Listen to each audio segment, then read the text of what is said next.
나타난 자의 근본 속성. 지금은 요한계시록 지금 쭉 하고 있는데요. 우리 7개인이 떼지고, 그 다음에 7 나팔이 불려지고, 7개 재앙이 나왔단 말이죠. 사실 7번째 나팔이 불려질 때에 모든 게 다 끝나버립니다.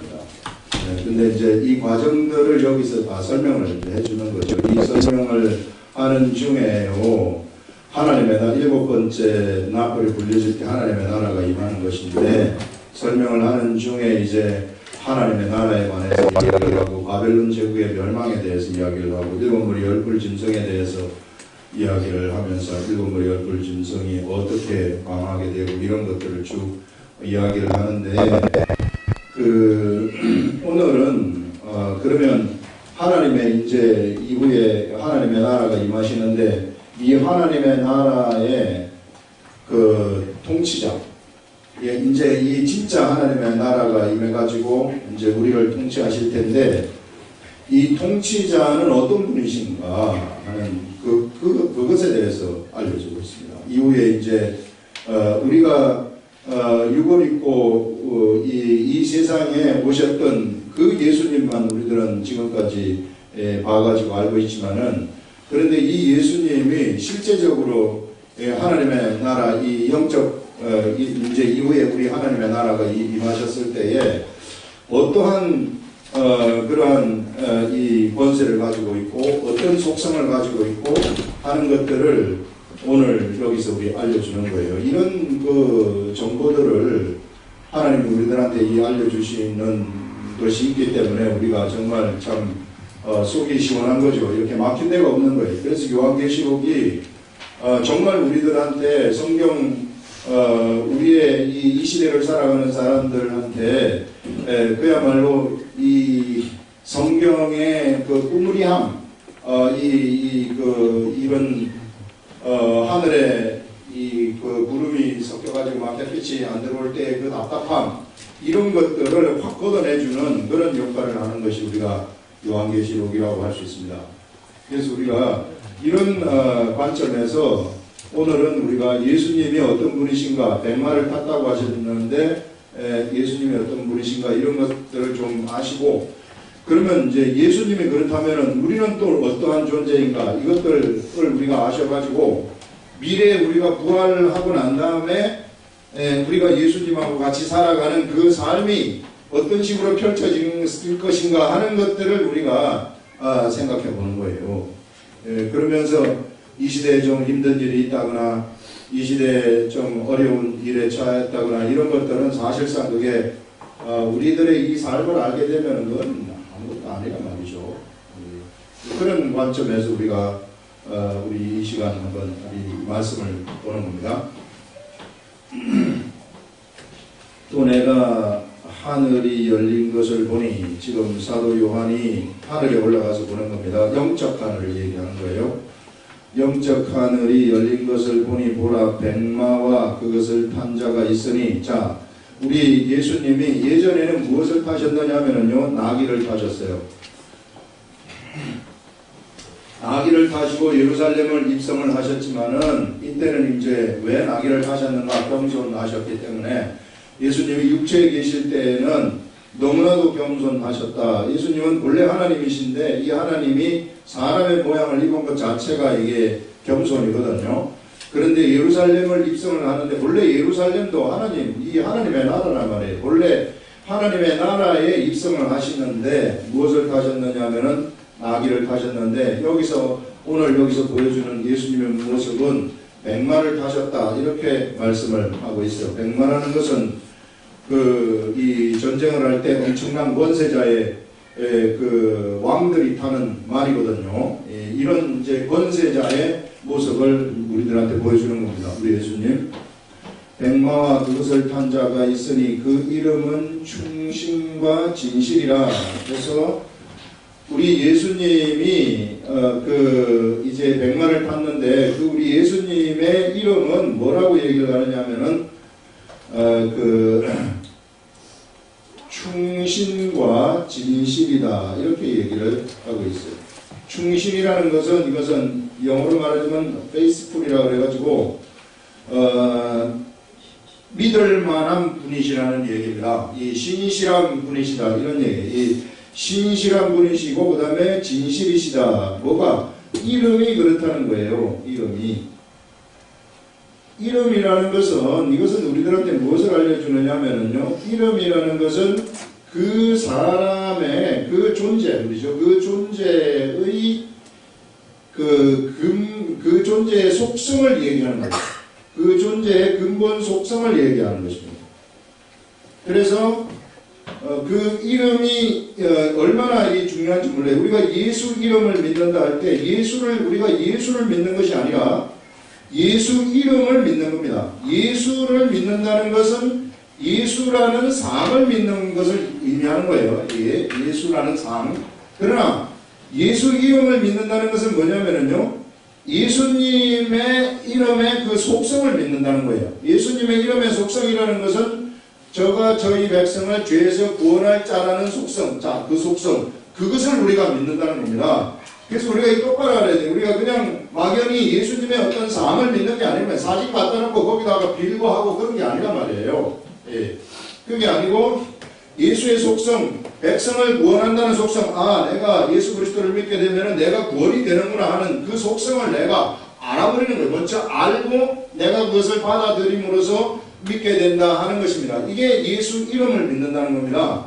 그래서 예수 이름을 믿으면은 믿는 그 사람한테는 예수 이름이 들어오게 되고 예수 이름이 들어오게 되면은 그 사람한테서 뭐가 나가느냐 하면은 예수 이름의 속성이 또 나가는 거예요. 그래서 그 사람이 사람들을 구원하는 그런 일들이 나타나는 겁니다. 그래서 이거 여기에서 우리 예수님이 충신과 진실이라는 것은 뭐냐면은 예수님의 그 속성이 본래 충신이라는 겁니다. 믿음, 이게 이 신실하신 분이시라는 거. 신실하시고 신실한 속성이 있고 그 다음에 진실의 속성이 있다 하는 그것을 여기서 얘기를 하는 거죠. 이름이라는 것이 그런 의미를 가지고 있어요. 그래서 참 여러분들도 이름을 짓는 걸 참 중시하는데 이름을 우리가 어린아이 때 참 미국 사람들은 피터라고 짓는다 그러면은 피터가 베드로 아닙니까? 그러면 그 베드로를 부르면서 피터 하면서 뭘 생각하느냐면 베드로를 생각하는 거예요.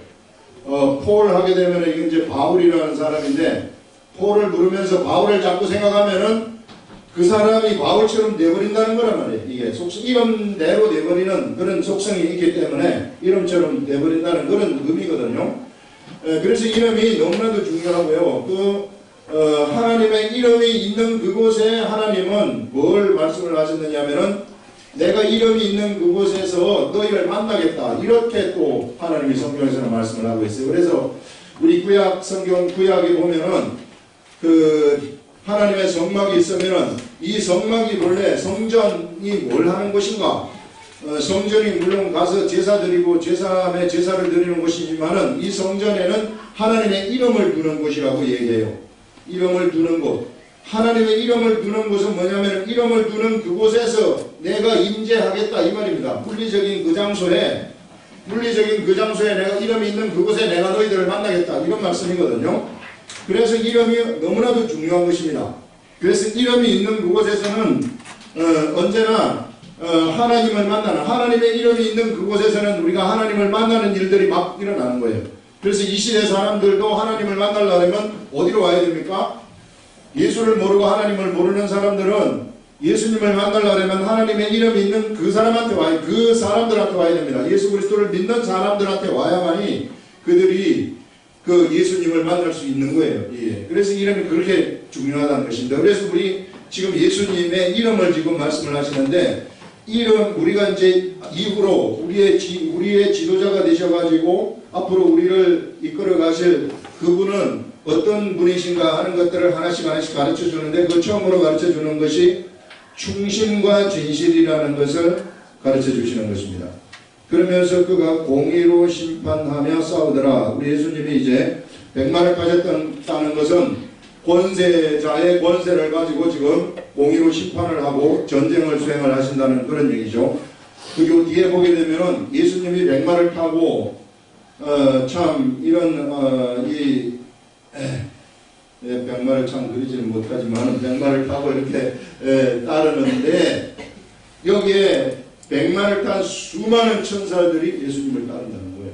상상도 할 수 없는 수많은 천사들이 예수님을 따르면서 영적 전쟁, 마지막 여기서 우리 마지막 전쟁에 나타나는 것이 개구리 같은 영이 세상 임금들을 모은다고 얘기하지 않습니까? 그래가지고 아마겟돈이라는 곳에 모아가지고 거기서 마지막 전쟁을 펼치는데 바로 그 마지막 전쟁을 이 영적 군대가 수행을 한 겁니다. 이게 엄청난 전쟁이 되어버리는 거죠. 그 전쟁을 우리 예수님이 수행을 하신다는 거예요. 그래서 그가 공의로 심판하며 싸우더라. 그 눈은 불꽃 같고, 자, 눈이 불꽃 같다 하는 것은요, 눈을 딱 쳐다볼 것 같으면은 눈이 그냥 사람의 눈이 진짜 중요하거든요. 이게 눈이 막 살아 움직이는 눈들이 있단 말이에요. 이런 불꽃 같다 하는 것은 그 눈으로부터 엄청난 이 생명력이 막 나가버리는 거죠. 이 불꽃 같다는 것은 그런 것들을 살아 움직이는 불꽃 같은 눈이라는 겁니다. 그래서 참 그 눈을 이렇게 쫙 보기만 해도 엄청나지 않겠어요? 이게 불꽃 같고 그 머리에는 많은 관들이 있다고 얘기를 합니다. 우리 예수님의 머리에는 많은 관들인데 이 관이라는 것은 이게 면류관들을 얘기하는 거예요. 예수님의 머리에 많은 면류관들이 여기 이제 막 있는 것을 얘기하는데 이 면류관은 본래 뭐냐면은 면류관은 누가 쓰는 것이냐면은요 그 권세자들이 쓰는 것이 면류관이에요. 권세자는 이 왕들이 쓰는 거예요. 왕들. 네, 그런 면류관들을 이렇게 이제 예수님이 쫙 가지고 쓰고 있다는 것은 이게 이제 이 권세뿐만 아니라 여러 가지 다른 모든 여러 방면에 있어서 이 권위를 가지고 있다는 것을 상징을 하는 겁니다. 면류관이라는 것이. 예를 들어서 영광의 면류관을 쓰시고 있다는 것은 영광을 상징하는 그러한 영광에 관한 최고의 그 상징물인 그러한 면류관을 쓰고 계시다는 겁니다. 예를 들어서 우리나라에서도 미스 코리아를 하게 되면은 뭐가 이게 이제 미스 코리아 진이 되면은 뭐 하나 씌워주지 않습니까? 이런 거. 여기 그 면류관이란 말이에요. 관을 씌워준단 말이에요. 그래서 관을 씌워주고 뭐 지팡이 같은 거 일단 하나 잡고 있단 말이에요. 이게 권세를 얘기하는 거거든요. 그게 이제 그 미에 관한 내가 우리나라에서 최고의 권위를 가진 자이다. 이렇게 이제 공표를 하는 거예요. 그 의미가, 면류관의 의미가.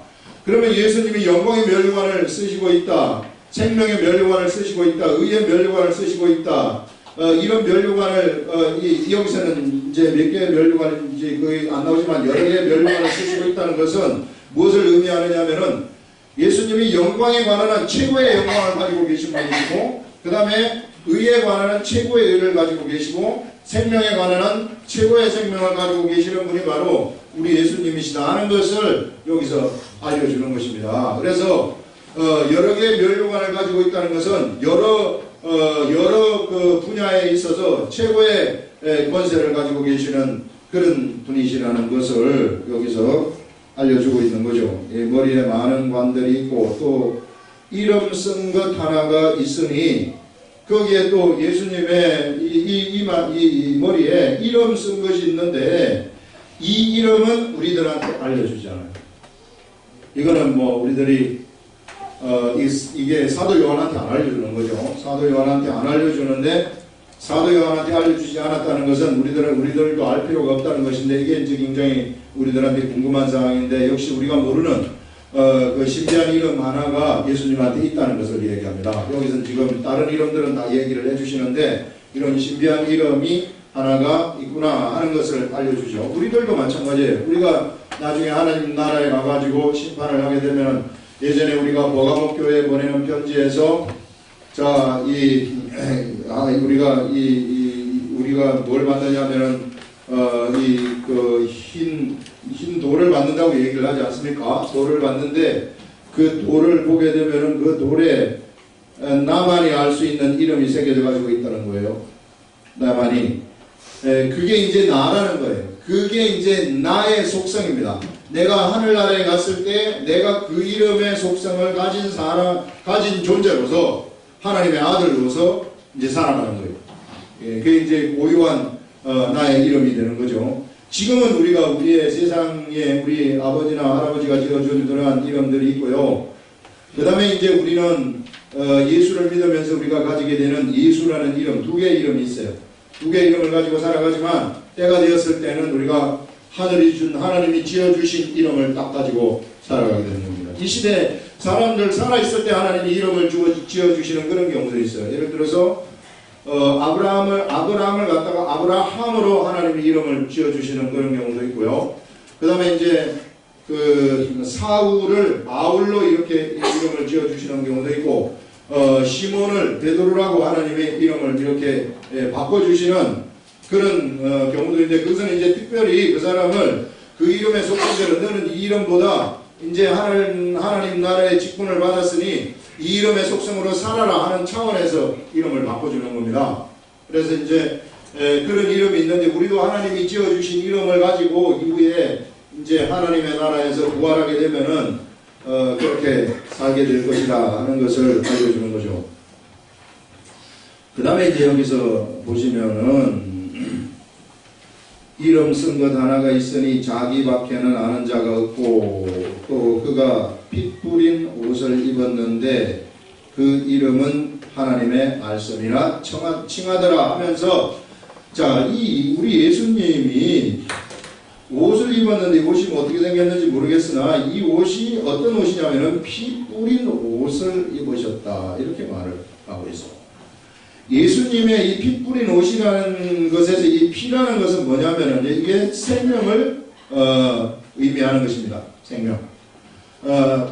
이 완전한 생명을 얘기하는 거예요. 이 예수님의 피 뿌린 옷이라는 것은 완전한 생명, 이 생명이라는 것은 영원한 생명을 얘기하는 거예요. 이 생명. 이 생명이라는 것은 사람이 사는 그 생명뿐만 아니라 만물을 소성시키는 그러한 이 능력을 얘기하는 거예요.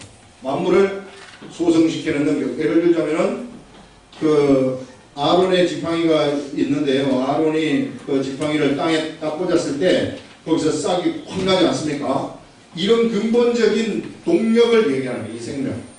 그런 생명을 가지고 계신 분이라는 것을 얘기를 하는 거죠. 이 생명의 속성이 있다. 피를 뿌린 옷을 입었다 하는 것은 그런 생명의 속성이 있고, 이 피 뿌린 옷을 입었다는 것은 사람들을, 예수님이 실상 피를 뿌리셨는데 그걸 통해 가지고 사람들이 거룩하게 되는 속성이 있습니다. 그래서 거룩하게 하는 속성이 있어요. 그래서 우리 예수님은 바로 이러한 이 거룩하지 않은 자를 거룩하게 하는 속성이 있고, 그 다음에 이제 여기에는 또 희생의 속성이 있다는 것을 우리는 알 수 있습니다. 이 피 뿌린 옷을 통해서 우리가 예수님의 이 어떤 속성인가 하는 것들을 우리가 보는 거죠. 그런데 이 옷을 입은, 예수님이 옷을 딱 입었다는 것은 이제 이것이 겉으로 드러난다는 겁니다. 예수님의 이제 그 모습, 속성이 이제 겉으로 드러나는 것인데, 그 이름은 하나님의 말씀이라고 칭하더라 이렇게 말하는데, 여기서요 이름이 하나님의 말씀이라고 칭하더라 이렇게 얘기를 하고 있어요.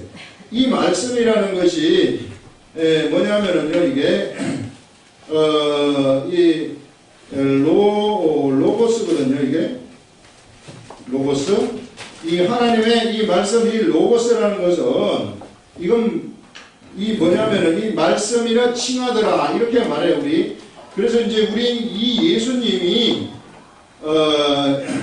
피 뿌린 옷을 입고 계시는 이 예수님이신데, 그가 피 뿌린 옷을 입었는데 그 이름은, 그 피 뿌린 옷을 입은 그 분의 이름은 이 말입니다. 그 예수님 그 분의 이름은 말씀 로고스라고 칭하더라 이렇게 말하고 있단 말이에요.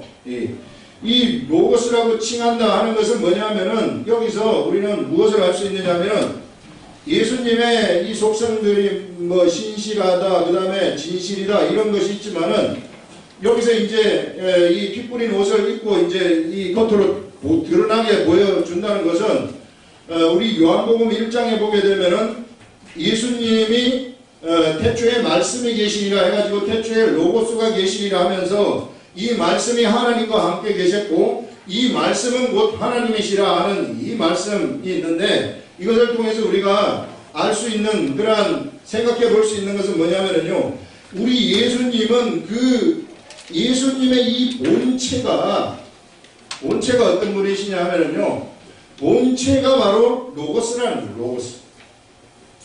예수님의 본체가 로고스이기 때문에, 본체라는 것은 그 영어로 말하면 substance라고 얘기를 하거든요. 그 실질, 그 근본 속성을 얘기하는 거예요. 우리 예수님의.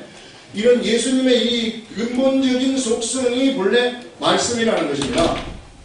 이 근본적인 속성이 말씀이라는 이게 이제 로고스라는 것인데, 이 로고스라는 것이 예수님의 근본이라는 거예요. 근본. 그렇기 때문에 이것이 예수님이 가는 곳곳에는 이것이 이 근본인 로고스가 나가도록 되어 있다는 것입니다. 그래서 앞으로 우리를 이끌어 가실 그러한 예수님은 바로 이러한 그 근본적인 본체의 속성을 가지고서 우리를 이끌어 가신다 하는 것을 얘기를 하고 있고, 이 근본의 속성이 바로 예수님의 속성일 뿐만 아니라 하나님의 이 속성이다. 이게 우리 하나님 아버지의 속성, 성령님의 속성이다 하는 것을 우리는 알 수 있는 거예요. 그래서 이런 이 근본적인 로고스의 속성이 있다는 것은 뭐냐면, 하나님의 나라에서 바로 이 로고스가 최고의 권위가 되는 것이구나 하는 것을 우리들한테 알려주는 것이고요. 이게 이제 이 로고스가 누구한테 전달이 되느냐 하면요, 바로 이 영적 세계에서는 로고스가 최고인 것인데, 이것이 이제 예수 그리스도를 믿는 하나님의 아들들이죠. 이 하나님의 아들들, 이 하나님의 아들들한테 이것이 이제 이 로고스의 속성들이 막 이제 전달이 되는 것이죠. 이게. 그래서 하나님은 내가 예수님이 세상에 오셔가지고 로고스의 말씀을 세상 사람들한테 주시는데, 이 세상 사람들한테 로고스의 말씀이 들어올 때, 이게 이제 이 예수님이 하신 그 말이, 내 말이 곧 뭐라고 얘기를 하느냐면은 영이라, 이렇게 말씀을 하고 있단 말이에요. 그 예수님의 그 로고스가 곧 영이다, 영을 말하는 것이다, 이렇게 말씀을 하고 있단 말이죠. 그래서 여러분, 우리가 영적 세계를 알려고 그러면은 이 로고스의 세계를 알지 못하면은 절대 영의 세계를 알 수 없어요. 이게 완전히 깜깜한 어둠 속에서 살아갈 수밖에 없다는 겁니다.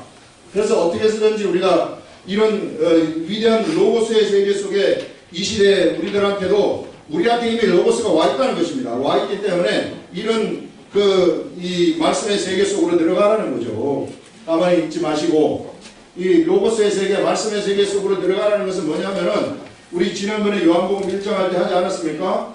빛이 있으라 하게 되면은, 빛이 있으라는 그냥 단순한 사운드만 있는 것이 아니고, 빛이 있으라 하게 되면은 빛이 있으라는 그 말과 함께 진짜 빛이 딱 나타나야 된다는 거예요. 이게 로고스라고 얘기를 했어요. 왜 근본적인 그러한 동력까지 다 포함이 되는 겁니다. 묻이 드러나라 하게 되면은, 묻이 드러나라는 이 말, 스피킹, 말하고, 그 다음에 이제 진짜 묻이 드러나는 거예요. 무에서부터 진짜 묻이 드러나버리는 겁니다. 그게 바로 우리 예수님의 속성이라는 거예요. 그게 예수님의 본체라는 겁니다. 예수님의 근본적인 그 본체이고, 그것이 이제 이 피 묻은 이 피에 담긴 이 옷을 통해서 이것이 이제 막 드러나게 된다는 것이죠. 이런 속성이 겉으로 막 이 위대한 하나님의 속성이 드러나게 되는 거죠. 그러면은 예수님이 말을 딱 하지 않습니까? 그러면 말한 대로 모든 게 다 돼버리는 거예요. 하나님의 나라에서는 이런 법이 있다는 겁니다. 그것이 바로 하나님의 법이라는 것이고, 그것이 곧 하나님이시라고 얘기를 하고 있어요. 그래서 우리가 사람의 간이 개념 속에서 하나님의 나라를 생각하지 말라는 겁니다. 이런 위대한 로고스의 세계 속으로 우리가 한번 들어가 보라는 거예요. 이것이 이제 우리에게 믿음을 가져다 주는 것이고요. 믿음의 세계 속에서 우리가 살아가게 되면은, 실제로 우리가 말을 하게 되면은 말한 대로 세상이 바로 재편이 되어버리기 시작을 하는 것입니다. 말한 대로. 내가 말을 했기 때문에 이것이 움직이기 시작하는 거예요. 말을 안 하면 안 움직이지만은 로고스의 속성이 그런 거예요. 빛이 있으라고 했을 때 빛이 있으라고 말을 했기 때문에 빛이 나타나는 거거든요. 묻이 드러나라고 말을 했기 때문에 묻이 드러나는 거거든요. 그것처럼 이것이 막 움직이기 시작을 하는 그런 세계가 하나님의 우리 주 예수 그리스도의 본체라는 거예요. 이 근본적인 우리 예수님의 근본 속성이다. 이런 것을 우리들한테 말해. 그러니까 우리 예수님의 이 권세라는 것은요, 상상도 할 수 없을 정도로 크다는 것을 우리들한테 보여주는 겁니다. 이거를 예수님의 실질적으로 예수님이 가지고 있다는 것이기 때문에, 그렇기 때문에 어떤 전쟁이 수행된다 그러면 전쟁 자체는요, 전쟁을 이겨라 하면 이겨버리는 거예요. 네가 가서 이것을 처리를 하라 그러면 처리돼버리는 겁니다. 이것이 이런 엄청난 권세를 가지고 계신 분이 바로 우리 예수님이시다 하는 것을 오늘 우리 요한계시록이 우리들한테 보여주고 있는 겁니다. 그래서 이런 예수님이 우리들한테 주신 것이 바로 우리에게 그 말씀을 주셨단 말이에요. 예수님이 가지고 계신 그 로고스의 말씀을 우리들한테 주셔가지고 너희들이 믿어라, 믿는 대로 된다, 이렇게 얘기를 하는 겁니다. 그래서 예수님은 이 병자들이 예수님한테 오시면은 예수님이 이렇게 이제 손을 대면서 고쳐주기도 하시지만은 네 믿은 대로 될지어다, 이렇게도 말씀을 하신단 말이에요. 그러면은 그 사람이 믿는 대로 그것이 딱 일어나는 겁니다. 현실 속에서. 여러분, 예수 믿는다는 것이 이런 거예요. 생명, 그 속에, 말씀 속에 뭐가 있느냐면 생명이 있다는 겁니다. 그래서 우리 요한복음에도 그렇게 얘기하지 않습니까? 그 말씀 속에 생명이 있었으니 이렇게 얘기를 한단 말이에요. 그 생명이 바로 이 우리들한테 전달되었단 말이죠. 그래서 우리가 이 생명을 우리가 말씀대로 하기만 하면은, 믿고 하기만 하면은 이 생명력이 그냥 막 나타나는 거예요. 이 생명력이 꼭 사람이 사는 거, 이런 것도 생명에 포함되지만은 그것만 되는 것이 아니라 이 생명력은 내가 하는 일에도 들어가요. 일이 참 흐지부지하게 잘못되는 것 같으나, 그러나 하나님의 생명력이 여기에 딱 불어넣어질 때면은요, 그 쓰러져가는 조직이 다시 살아나게 되고, 그 다음에 쓰러져가는 사업체가 다시 일어나게 되는 이런 엄청난 그런 능력들이 막 거기서 나타나는 겁니다. 이게 믿는 대로, 생각한 대로 막 되어져 버리는 예수 그리스도를 믿는 사람들의 위대한 권세가 여기서 우리들한테 보여지는 거죠. 우리는 바로 이제 이후에 가서 우리 예수님하고 같이 살게 될 것인데, 예수님하고 같이 살게 될 때 그런 권세자하고 같이 살아가게 되고, 그런 권세를 우리가 같이 받아가지고 세상에서 이제는 영적 세계를 통치하는 거죠. 영적 세계를 통치를 하는데 얼마나 많은 천사들이 있습니까? 수많은 천사들, 각기 생각이 다 틀리고요. 그 천사들이 인격 다 달라요. 그렇기 때문에 그 사람들 통치를 하는 그런 시대 속으로 우리가 들어가게 될 것이다 하는 것을요 보여주고 있습니다. 그렇기 때문에 우리가 이 받은 권세를 이런 위대한 하나님이 주신 큰 권세를 우리가 받았기 때문에 작은 자처럼 살아가지 말라는 거예요. 그래서 항상 우리한테 얘기하는 것이 뭐냐면은 이런 좀 위대한 권세의 세계를 좀 너희들이 좀 알아라 하는 것을 얘기하는 거 아니겠습니까? 그래서 이것을 말씀이 우리들 속에 들어와 가지고요, 이게 이제 성령님이 말씀을 깨닫게 하시는 것인데, 최근에 이제 주시는 말씀이 이런 거거든요. 깨닫게 하시는데 그 깨달음의 말씀이 이것이 이제 내 마음속에 감동으로 온단 말이에요. 감동으로 오게 되면은, 이게 감동이 딱 되면은 나는 자동적으로 행동을 딱 하게 되는 겁니다. 감동이 올 때 행동이 되죠. 감동이 오지 않으면은 절대 행동을 할 수가 없어요. 그래서 이렇게 감동으로 행동을 탁 하게 되면은 어떤 일이 일어나게 되느냐면은 반드시 하나님 성령님이 깨닫게 해주시는 그 믿음의 감동으로 행동을 했을 때는 열매가 맺혀지도록 되어 가지고 있습니다. 삶의 열매가 거기서 맺어지는 거예요. 삶의 열매가 맺어지게 되면은 바로 이것이 현실을 움직여져 버리는 열매가 되는 겁니다. 이 열매가 현실을 움직여져 가지고 만들어진 열매죠. 하나님이 움직여 가지고 만들어진 열매가 되는 거예요. 믿음에 의해서 탄생되어진 새로운 결실들이 되는 겁니다. 새로운 미래가 되는 거예요. 우리들한테 그래서 미래를 정복하라, 미래를 너희들이 천국을 침노하라 하는 것이 바로 이런 얘기입니다. 그래서 우리가 예수를 믿을 때도 좀 알고 믿어야 돼요. 알고 예수님이 어떤 분이신가, 주일 예배 잘 나오고 11조 잘 내고 헌금생활 잘하고 무슨 절기헌금 잘 내고 뭐 하고 이런 거 시키시는 분이 아니란 말이에요. 이게 그 알고 해야 된단 말이에요. 뭔가를 같은 행동을 하더라도 같은 주일 예배를 나오더라도 정말 알고 나오는 사람하고 아니면은 그냥 내가 예수를 믿고 나가라 하니까 목사님도 나오라 하고 옆에 있는 장로님도 나오라 하니까 그냥 엄마가 나가라 하니까 그냥 교회 나가서 멍하니 앉아있다.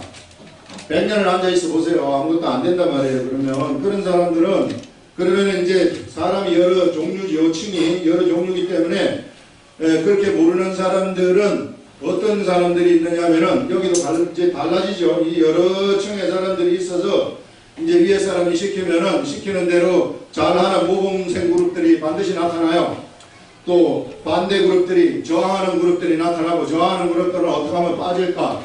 나가서 돌아다닐까? 이렇게 이제 눈치 이제 보면서 이제 빠질까를 생각하고 모범생 그룹들은 열심히 나가면서 모범적으로 잘 하는 겁니다.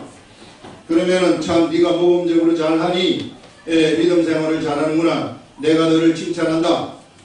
이러면 칭찬 듣는 게 좋아가지고 그저 그냥 열심히 모범적으로 한다고요. 이게 그러면은 참 열심히 모범적으로 잘했을 때 뭐 헌금도 잘하고 11조도 잘하고 그 다음에 주일 예배도 잘 드리고 모든 일 다 잘해. 이 잘하면은 참 지가 진짜 잘하는 걸로 착각을 해가지고 옆에 사람이 집사님 참 신학을 했으면 좋을 것 같아요. 그러면 그럴까요? 내가 한번 해볼까요? 이렇게 많은 거라고요. 이게 그런 사람 큰일 나요. 신학하면은 큰일 나는 겁니다. 이게 참 그래서요. 이게 얼마나 기가 막힌지 몰라요. 이게 같은 일을 똑같은 일을 하잖아요. 똑같은 일을 하지만 알고 하는 사람하고 모르고 하는 사람의 차이는 이렇게 차이가 나는 거예요. 이런 사람은 율법적인 사람이 되어버리는 겁니다. 바리새인들이 그런 사람들이었어요. 하나님을 몰랐어요. 진짜 메시아가 와가지고 내가 메시아다 얘기하는데도 깜깜하게 모르고 앉아있습니다. 왜? 그들이 만든 그들의 모범적인 그러한 규율 속에 들어가 있었기 때문에요. 알아차리지를 못하는 거예요. 그래서 우리는 진짜 하나님이 주신 말씀의 세계 속으로 들어가 보라는 것이죠. 이게 그래서 이 말씀의 세계 속으로 들어가게 되면은 이 진짜 이게 도도하게 흘러가는 말씀의 세계에 있지 않습니까? 우리 이스라엘 하나님이 이스라엘 백성들에게 주신 율법이 613가지인데 이것은 해라 하지 마라 이런 게 있단 말이에요. 그러나 그 해라 하지 마라 하는 그 이면 속에 숨어 있는 것이 무엇이냐면은 사랑이에요. 이게 하나님 사랑이고 그 다음에 이웃 사랑 이 두 가지에 다 들어 있습니다. 그러면 이 속에서 법이 움직여져야 된단 말이죠. 그러면은 보세요. 바리새인과 서기관들은 이것만 알았기 때문에 이것만 쳐다보는 거예요. 왜 당신 안식일을 어깁니까? 예수님한테 왜 당신 안식일을 어기고 병을 고칩니까? 그러니까 예수님이 뭐라고 말씀하십니까? 네가 다윗의 이야기를 듣지 못했느냐? 다윗이 제사장 집에 들어가가지고 먹지 못한다고 되어져 있는 그 규율 되어져 있는 그런 진설병상을 먹는 것을 네가 보지 못하였느냐? 왜 그것은 다윗한테 먹는 것을 왜 하나님 허락했느냐? 이렇게 예수님이 답변하지 않습니까? 그것은 뭐냐면요. 다윗은 맨날 며칠을 굶었어요. 자기 도망가면서 자기 일행들하고 굶은 사람들한테 제사장 집에 들어갔더니 먹을 것이 하나도 없고 진설병상에 있는 그것만이 먹을 게 있는 거예요. 그러면 이 굶은 사람한테 규율을 따지면서 이거를 먹으면 이건 제사장만이 먹는 것이기 때문에 먹으면 안 된다. 굶어 죽는 것이다. 그러면 이제 굶어 죽으라는 소리죠. 이 사람들한테는. 그건 사랑이 아니라는 겁니다. 하나님의 뜻이 그게 아니라 이게 법이 있다 할지라도 이런 상황 속에서는 먹으라는 거예요. 하나님의 법이 이렇다는 겁니다. 그 이면의 말씀이 이게 흘러가고 있다는 거예요. 이 말씀을 찾아내라는 거죠. 이게 우리들한테 뭘 주느냐 하면 감동을 주는 겁니다. 이게 감동을 줘가지고 이런 말씀이 성경 이게 신약이나 구약이나 이런 데 쳐다보면은 이런 말씀들이 전부 다 흘러가고 있어요. 모두 다 무슨 얘기냐면은 예수를 믿으라는 말씀인데 이것이 5만 가지 방향으로 예수에 관해서 알려주는 말씀인데 5만 가지 방향으로 다 우리들한테 그걸 알려주고 있는 겁니다. 우리는 그것을 말하는 거예요. 사람들한테 요거를 말하는 거예요. 맨날 예수 믿으라 그랬다고 내 오늘도 예수님 믿으십시오. 내일도 예수님 믿으십시오. 모레도 예수님 믿으십시오. 이렇게 얘기를 해보세요. 제가 몇 번만 얘기할 것 같으면 여러분들은 그만 좀 하세요. 그거 듣기 싫어 죽겠어요. 이렇게 소리가 나온단 말이에요. 그러나 예수를 믿으라는 소리도 여기서 이렇게 하고 이렇게 말하는 거하고 저렇게 말하는 거하고 전부 오만 가지 다양한 방법으로 다 표현되어 있는 것이 성경이란 말이에요. 예. 그래서 그런 것들을 찾아내가지고 우리는 말해주는 겁니다. 이게 바로 이 하나님의 이 거대한 말씀이 흘러가는 그런 것이죠. 이것을 우리가 찾아내서 그것을 알고서 내가 믿음 생활을 하게 되면은 그러면 그것은 올바른 믿음 생활로 들어가 버리는 거예요. 그러나 이거 모르고 이 껍데기만 가지고 믿음 생활을 하게 되면은 바리새인과 같은 믿음 생활이 되어버리는 겁니다. 예, 그런 사람들은 차라리 그 모범생이 안 되는 게 좋아요. 모범생이 되어버리면 진짜 큰일 나버리는 그런 일들. 그래서 자기보다도 더 지옥 자식을 만들어버리는 이런 일들이 일어나는 것이죠. 예, 그래서 우리가 뭔가 예수 그리스도를 믿더라도요 똑바로 알고 믿어야 된다. 그렇기 때문에 뭘 알아야 되느냐 하면은 성경 말씀을 알아야 된다는 거예요. 이 경의 말씀을 모르면은 진짜 이게 아무것도 아니에요. 이 경의 말씀이 근본적으로 이 로고스의 말씀의 기본적인 이 기본 교과서입니다. 이 로고스 말씀에. 그래서 이 말씀의 세계가 얼마나 위대하고 얼마나 권세에 있는가 하는 것을 여러분들이 진짜 알려고 그러면은 이 세계 속으로 들어가 보라는 거예요. 그 테두리에서 놀지 마시고 이 세계 속으로 들어가게 되면은 그러면은 사실상요 뭐 교회에서 어떤 겉으로 드러나는 직분, 체계 이런 것들은 하등의 문제가 되지 않아요. 예. 내가 무엇을 해야 될 것인가 하는 것들이 바로 나타나게 되어가지고 내가 세상에서 해야 될 일이 이것이구나 하고 뚜렷한 목표가 바로 딱 정해지는 겁니다. 그것은 예수 그리스도의 복음 전하는데 표대가 딱 맞춰지는 거예요. 그러면서 이 일을 위해서 내가 일하다가 죽을 것이다. 이런 것들이 자동적으로 맞춰지게 돼 있어요. 안 그러면 허리멍텅해져요. 예, 그러면은 성령님의 역사가 일어나지 않습니다. 이게 목표가 다른 데 가 있는 사람들한테는 이 인간의 겉사람이 그를 누르고 있기 때문에 계속해서 그런 겉사람의 생각을 따라갈 수밖에 없어요. 우리는 가만히 있으면 자동적으로 겉사람입니다. 육체로 따라간다는 거예요. 그러나 육체로 따라가기 때문에 어떻게 해야 되는가? 매일같이 성경을 봐야 되는 거예요. 저도요, 제가 성경을 안 보고 가만히 있지 않습니까? 그럼 바로 육체로 따라가가지고요, 육체의 율법적인 요소들이 바로 나타나요. 너 왜 이렇게 잘못하느냐? 너는 왜 주의를 빠지느냐? 이런 말이 바로 나타나게 되는 겁니다. 저한테서. 그게 율법이거든요. 그러나 하나님의 말씀 가까이 할 거면 그거 절대 나가지 않아요. 그냥 하나님이 주는 생각대로 가는 겁니다. 생각대로 표현이 되는 거예요. 그러면은 그 사람이 규정이 지어져 버리는 거예요. 이게 사람들이 볼 때 그 사람의 속성이 이런 속성이 있구나 하는 것을 알아버리게 된다 하는 그것을 이 얘기를 하고 있는 거죠. 예, 그래서 우리가 이런 이 로고스의 속성 이런 것들을 정말로 좀 뚜렷하게 하시고 이 말씀의 세계 속으로 좀 들어오시라. 그냥 종교생활 하지 말라는 겁니다. 예, 종교생활 하지 마시고 이 세계 속에 들어와서 이런 말씀들을 찾아내가지고 하나님이 주시는 감동의 말씀들을 전해서 사람들을 구원시켜야 되지 않겠어요? 예수 그리스도의 제자들 막 만들어내야 되지 않겠습니까? 이런 사람들한테는 하나님의 말씀을 듣고 감동을 받아가지고 결실을 막 맺는 이런 사람들한테는요, 이게 선이거든요. 이 선이 딱 쌓이게 됩니다. 이 선이 쌓이게 되면은 이 쌓인 선에서 또 선이 또 나가게 돼 있어요. 또 쌓이게 되고 또 쌓인 선에서 선이 또 나가요. 그러면 이 사람은 선으로 가득 차버리게 되는 것이고, 이런 선이라는 것이 그의 환경을 계속 지배를 하게 되는 것입니다. 예, 굉장히 많은 결실들이 막 나타나게 되는 것이죠. 하나님은 우리들한테 바로 그런 삶을 살기를 원하신다 하는 것입니다.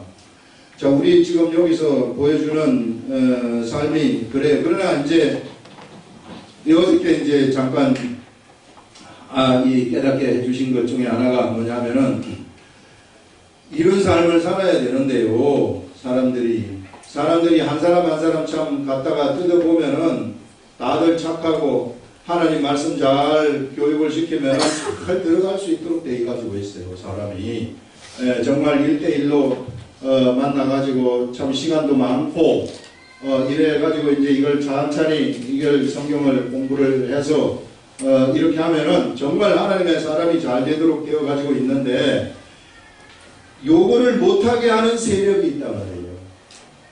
요거를 못하게 하는. 개인 한 사람 한 사람, 저 예수 안 믿는 사람 한 사람 한 사람 다 뜯어보면은 다 착해요. 다 착하고 하나님 말씀을 어떤 환경 속에 들어가가지고 잘 집어넣을 것 같으면은 진짜로 잘 들어갈 수 있도록 돼 있는 그런 사람들입니다. 그런데 요거를 하지 못하도록 하는 이 세력이 있는데 그 세력을 우리는 바벨론 세력이라고 얘기를 하는 것입니다. 이 바벨론이 전부 이런 것들이에요. 그래서 바벨론 제국은 어떤 인격체가 아닙니다.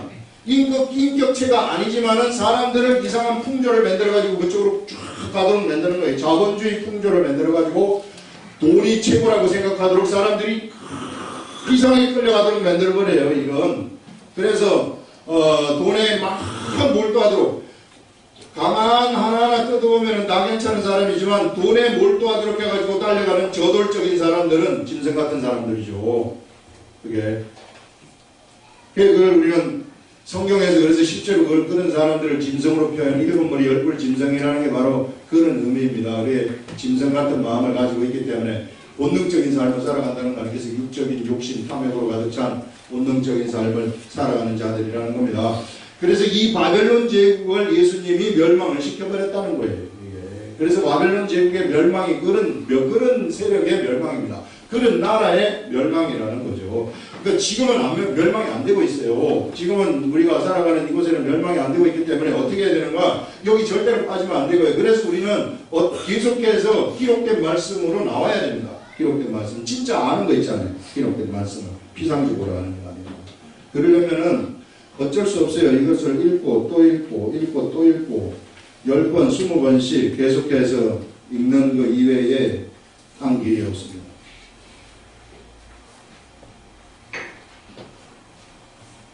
그래서 여러분 성경 우리 아름다운 교회에서 하는 그런 성경 프로젝트 이거 열심히 하시고 그거 하라고 하는 것은 그 이면 속에 있는 요 말씀 잡아내는 방법을 알려주는 것이 거기에 있기 때문에 그걸 하라고 하는 겁니다. 그리고 계속해서 성경 말씀 기록된 말씀을 읽는 거 이거 게을리 하면은 나는 자동적으로 나도 모르는 사이에 율법적이 되고 율법적이 된다는 것은 내가 바벨론의 세계 속에 빠져버린다는 것을 얘기해. 교회에도 바벨론이 딱 다 들어와 있어요.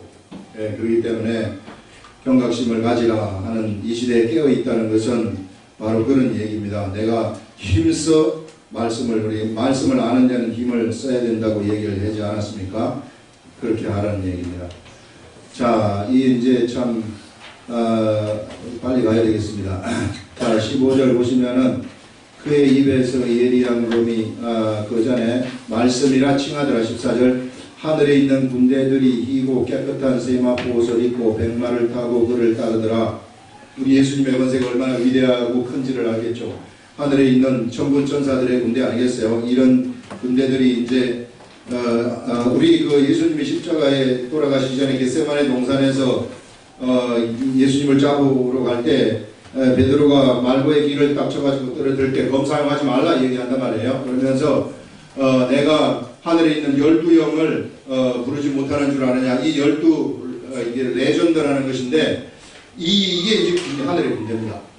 이런 하늘의 군대들이 여기 이제 등장을 하는 거죠. 하늘에 있는 군대들이 이고 그 깨끗한 세마포 옷을 입고 세마포 옷을 입었다는 것은 그 행실이 깨끗하고 선함이라는 거죠. 하나님의 말씀 그대로 반영하고 그대로 따라가는 존재들이라는 겁니다.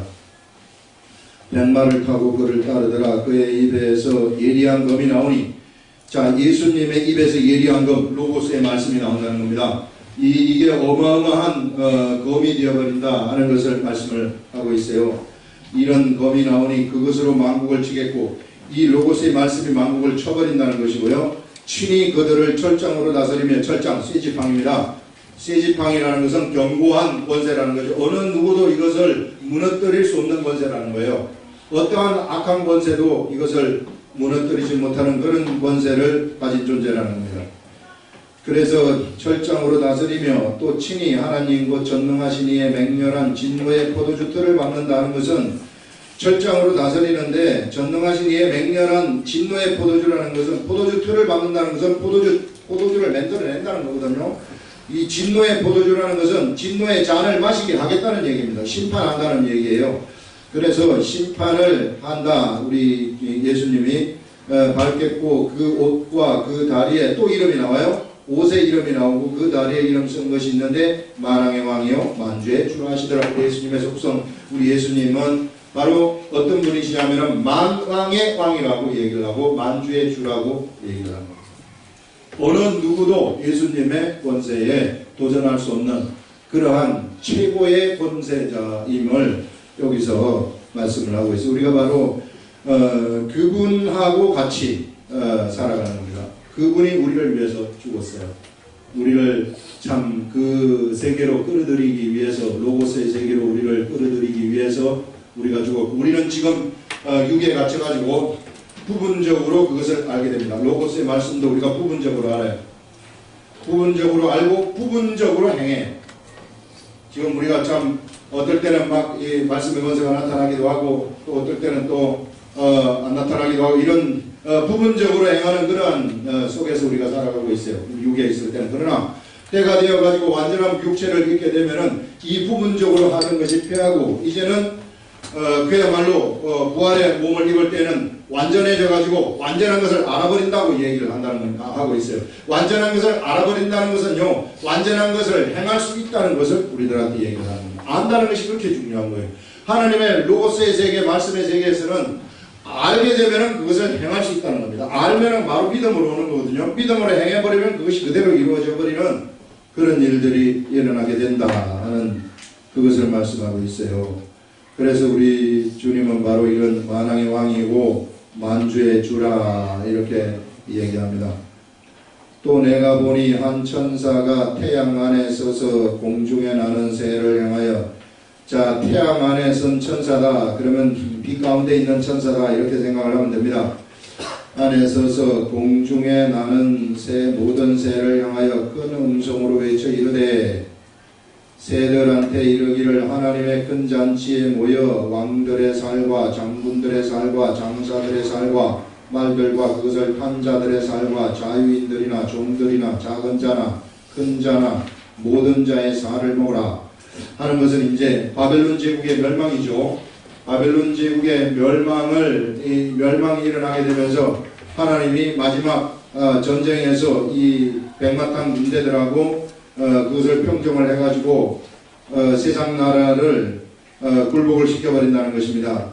그 굴복을 시킬 때 이제 새들이 와가지고 그들의 시체를, 전쟁이 끝난 다음에 새들이 와가지고 이 죽은 사람들의 시체를 먹는 것 아닙니까? 이게 이제 이거와 마찬가지로 그런 심판을 상징하는 그러한 말씀이라 이렇게 생각을 하시면 될 것입니다. 하더라 또 내가 봄에 그 짐승과 땅의 임금들과 그들의 군대들이 모여 그 말탄 자와 그의 군대와 더불어 전쟁을 일으키다가, 이 짐승은 마귀는 아닙니다. 여기서 우리가 알아야 될 것이 여기에 하나님의 나라가, 하나님의 보좌가 있는 보좌의 하늘이 있고, 그 다음에 이제 이 마귀가 쫓겨난 공중권세 잡은 자가 머무는 그런 하늘이 있단 말이에요. 그 다음에 이제 보이는 육적인 세계가 있단 말이죠. 이 세계가 있는데, 존재의 세계가, 여기서 이제 일곱 머리 열 뿔의 용은 여기서 존재하는 존재. 이게 마귀입니다. 일곱 머리 열 뿔 용이에요. 일곱 머리 열 뿔 용인데, 일곱 머리 열 뿔 용을 육의 세계에서 반영하는 존재가 있는데, 그게 바로 일곱 머리 열 뿔인데, 그것이 이제 나라라고도 존재를 하고, 그 다음에 왕으로도 존재를 하는 거예요. 나라. 그래서 일곱 머리다 그러면 일곱 개 왕을 얘기하는 것이고, 열 뿔이다 하면 열 개의 왕의 권세를 가진 그러한 존재를 얘기하는 것이다 하는 것을 얘기하는 겁니다. 그래서 이 짐승이 잡혔다는 것은 여기에 있는 왕이 잡혔다는 거예요. 이게 아직 마귀가 잡힌 것은 아니라는, 마귀는 나중에 잡히시는데, 이 짐승은 잡혀져 가지고 어디로 떨어지느냐 하면은 너무나도 못된 짓을 많이 했기 때문에 직접 유황불 못에 떨어져 버린다고 얘기를 하고, 그 다음에 그것을 현혹했었던 거짓 선지자는 같이 유황불 못에 떨어진다고 얘기를 해요. 아직까지 이것이 나타나지는 않았습니다. 어떤 형태로 나타날지 우리는 아무도 몰라요. 그러나 나중에 이게 반드시 일곱 머리 열뿔 짐승이 이제 나타나는데, 이 여덟 번째 왕이 나타난다는 거죠. 여덟 번째 왕. 여덟 번째 왕이 나타나게 되는데 그놈이 이제 마지막에 이 적그리스도의 역할을 할 그런 존재다. 그걸 우리가 알 수 있고, 그게 이제 사람을 현혹시켜 가지고 이 미혹시켜 가지고 막 자기 우상을 만들도록 해가지고 우상을 섬기는 이런 일들을 할 존재라는 것입니다. 이것이 잡히게 됐다는 거예요. 짐승이 잡히고 그 앞에서 표적을 행하던 거짓 선지자로 함께 잡혔으니 이는 짐승의 표를 받고 그의 우상에게 경배하던 자들을 표적으로 미혹하는 자라.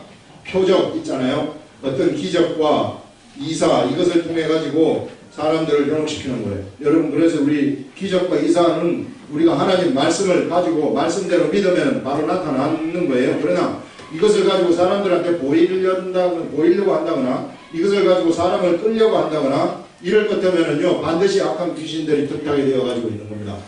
기적과 이사는 예수 그리스도를 믿는 사람이 말씀대로 하고 말씀을 믿고 그대로 가면은 그냥 나타나는 것이 로고스의 말씀의 속성이 그거라고 얘기하지 않았습니까? 그게 당연한 것으로 생각하고 가버리면 되는 겁니다. 그러면 그런 사람들한테는 믿음이 본능이 되기 때문에